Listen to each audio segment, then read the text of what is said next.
Hello, dear students. In our previous lecture, we started the chapter General Principle and Processes for Isolation of Elements.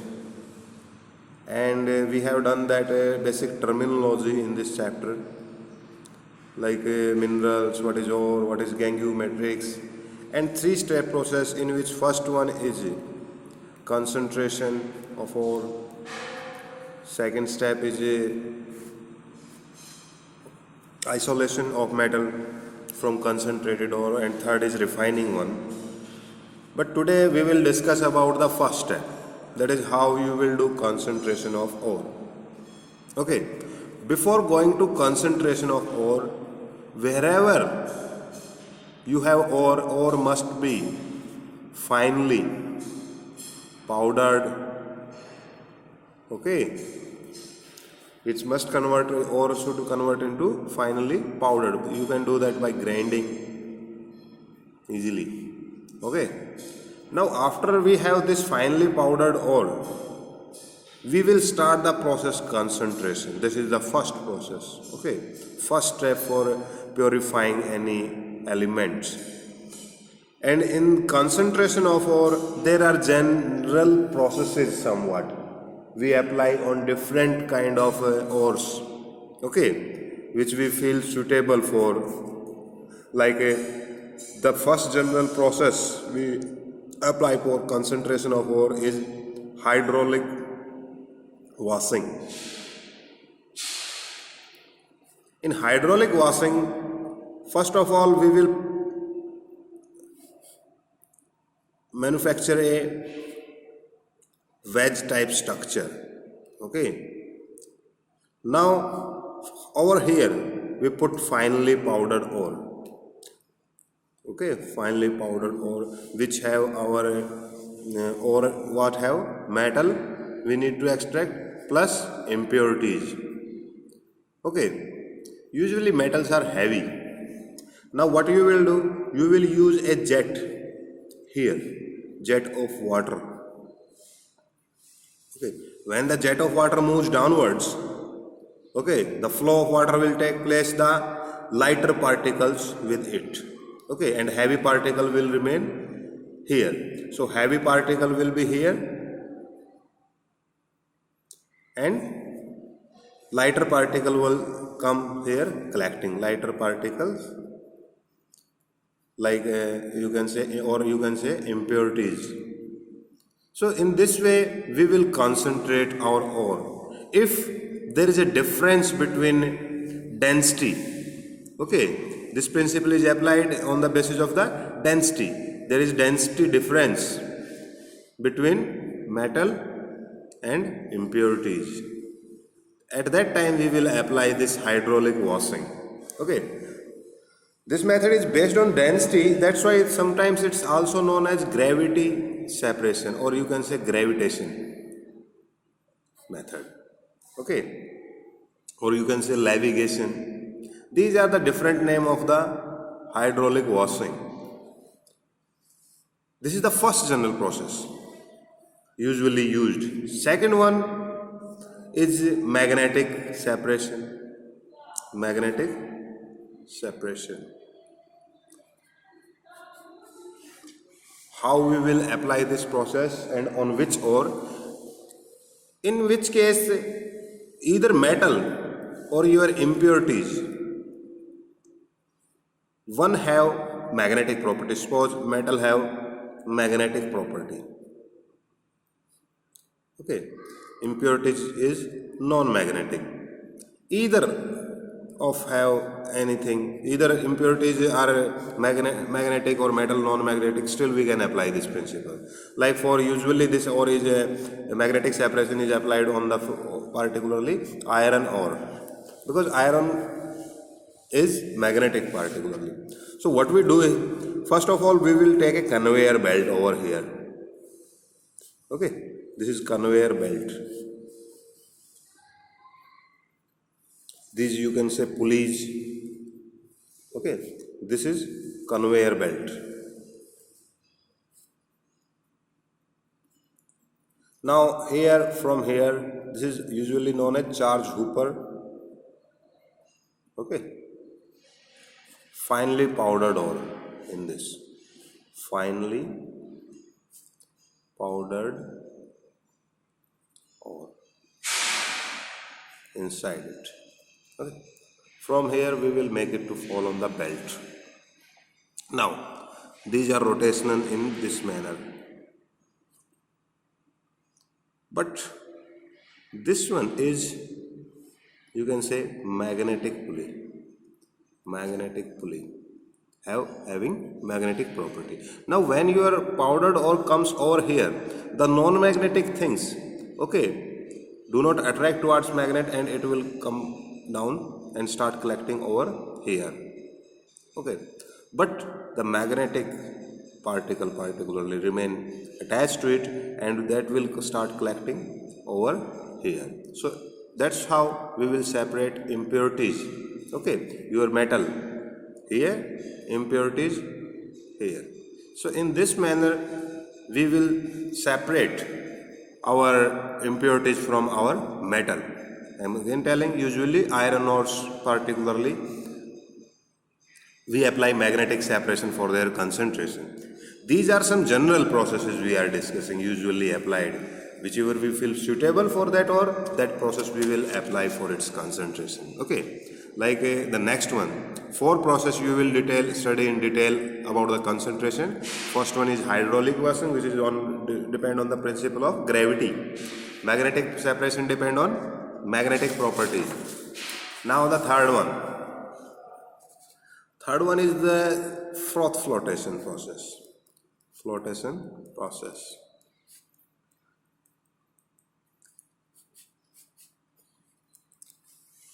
Okay. In this, what we will do, suppose this is particularly, we have a container in which we put ore. Okay. Here is our ore. Now what we will do, that we will use a roller over here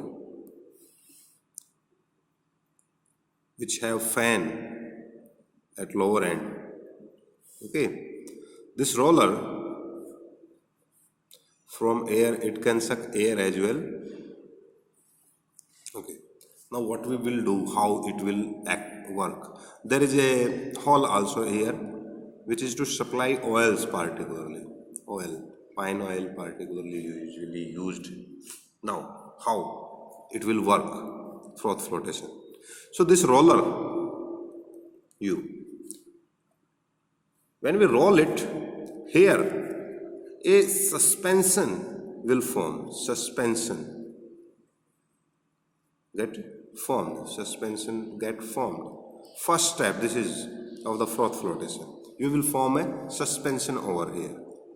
Second, what you will do, you will apply or supply oil inside the suspension. Inside suspension. Now, what's the next step? And how this froth flotation process based on what principle? That your metal or impurities either of have property to stick to oil particle. So metal usually have oil, particularly sulfide ores is extracted. So sulfide ore have oil stickness. Okay, impurities do not stick to oil particle. So you will see that in here metal or impurities are present in the suspension, but oil particles, when we added, the oil particles get stick to your metal particle, or you can say metal particle stick to oil particle. Now we will blow air.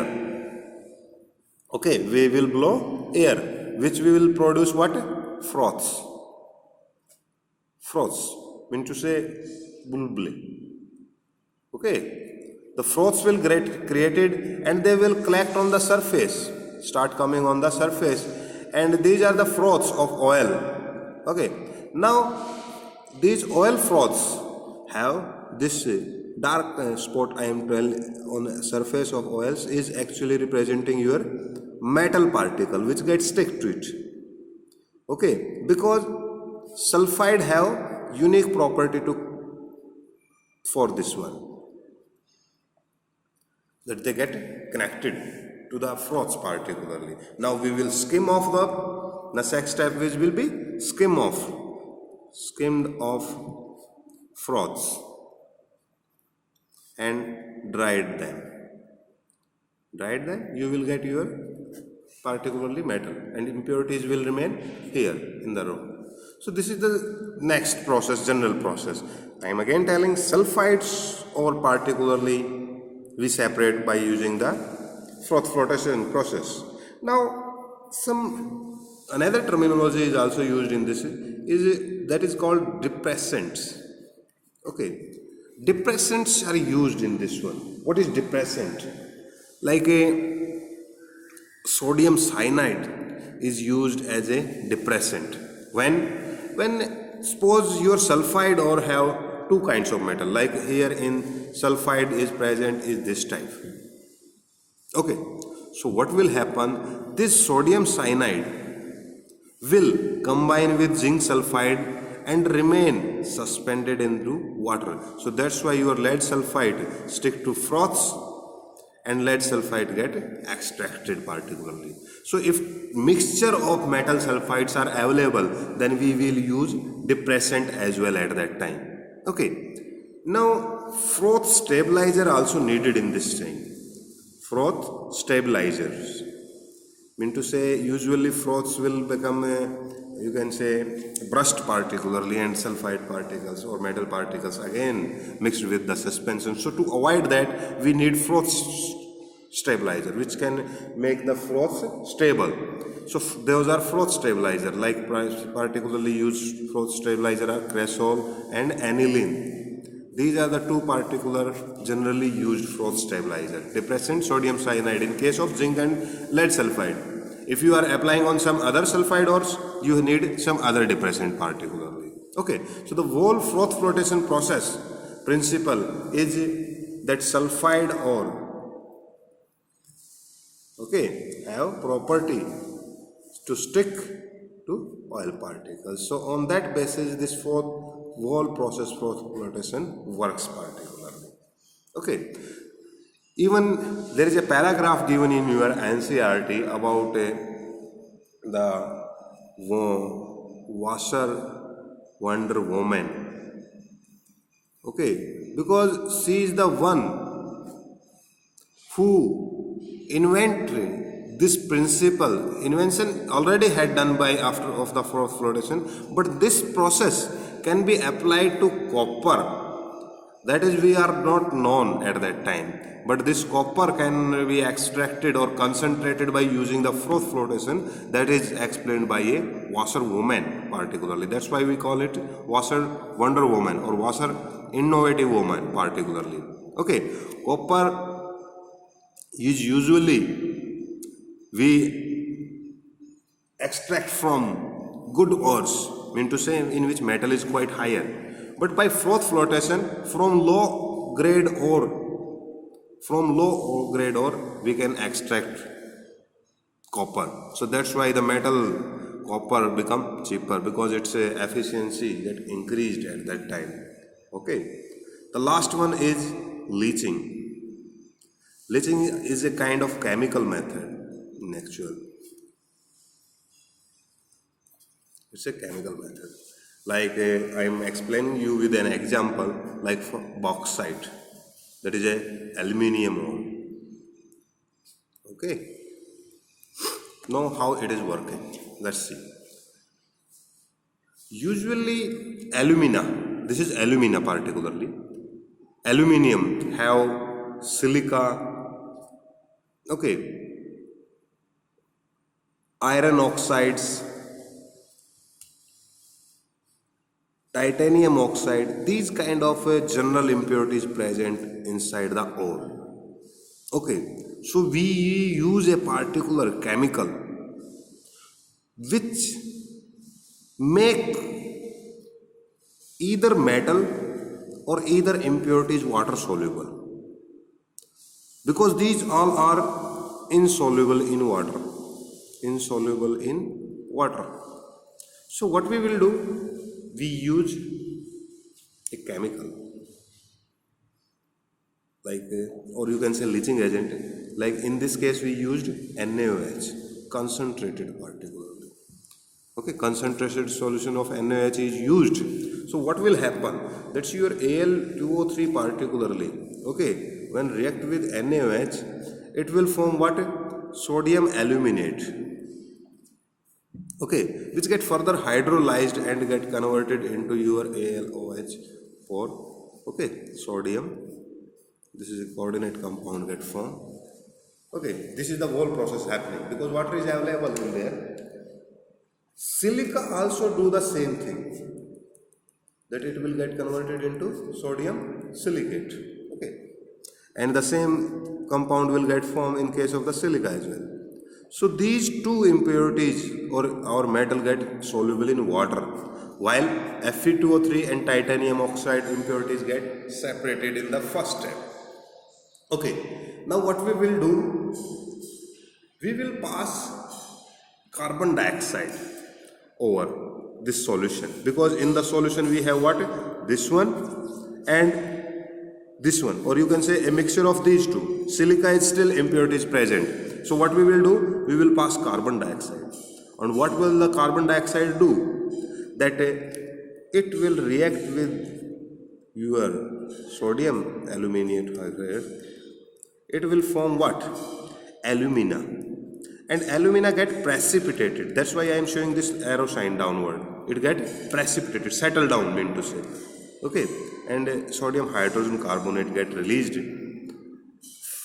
But silica compound do not react with carbon dioxides and it remain soluble. That's why your aluminium oxide get precipitated in the down. Okay, and that's how you will get separated the alumina particular, or you concentrated the alumina from bauxite ore. In the first step, by using the NaOH, we separate these two impurities. Okay, in the third step, by passing the carbon dioxide, we remove the silica as well, and we get our concentrated alumina particularly. Okay, so that's how we will do the concentration of ore, particularly of aluminium. Leaching is also explained for gold and silver. You will see as an example in your book. Okay. Now these are the general four processes. You must have to know on what principle they are based. You have to explain that. Second thing, you must understand an example at least for each one. Okay. Now your homework particularly to read up to first step. Mean to say read up to concentration of ore. Second, sort out 10 short Q's and answer in your rough notebook. Okay. Thank you.